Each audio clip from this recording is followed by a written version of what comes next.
আজি মোক হাজবেণ্ডে কিবা এটা বোলে গিফ্ট দিব, সেই দুইজনে ওলাই ঘৰৰ পৰা আহি আছো। গিফ্টটো যিহেতু পাইছোৱে, ভাবিলো নিজৰ পচন্দতে কিবা এটা লৈ লওঁ। সেয়ে আহি পালোহি ৰূপশ্ৰী জুৱেলাৰী। এইখন ক'ত আছে কৈ আছো ৰ'ব।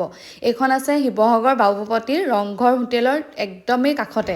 আহি পাই মই তেওঁলোকৰ কালেকশ্যনবোৰ চাইছোহি আৰু এইফালে চাব পাৰে ন'জ ৰিংছ, ইয়েৰিংছ, এইফালে বেংগলছ, সকলোবোৰ বস্তু খুব ধুনীয়া লাগিছে ন। আৰু তাৰ পাছত চালো মই ৰিং। তেওঁলোকৰ আটাইখিনি কালেকশ্যন চোৱাৰ পাছত এতিয়া যে মই কনফিউজে হৈছো কি ল'ম কি নল'ম বুলি ভাবি, মানে কি বাজেটৰ মতে আৰু ৰিংবিলাক যে মোৰ খুব বেছি ভাল লাগিছিলে তাত। আপোনালোকেও যদি ভাবে এই জুৱেলাৰীখনলৈ আহিম বুলি, তেন্তে দলমুখৰ পৰা মাত্ৰ 100 মিটাৰ দূৰত এই জুৱেলাৰীখন আছে আৰু আপোনালোকেও নিজৰ বাবে নিজৰ পচন্দৰ কিবা এটা ক্ৰয় কৰি এইখনৰ পৰা নিব পাৰিব।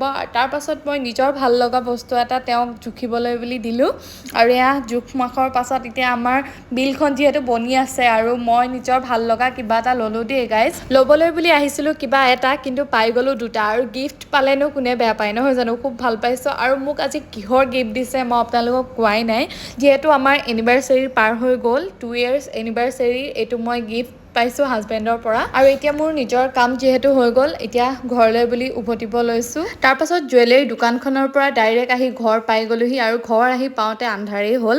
তাৰপাছত এয়া গধূলি চাহকাপ খাব লৈছোঁ, চাহৰ লগত ঘুগনি খাব লৈছোঁ দেই আজি। আৰু আজিৰ ভিডিঅ'টো কেনেকুৱা পালে জনাবলৈ নাপাহৰিব। আজিলৈ আহিছোঁ, বাই বাই।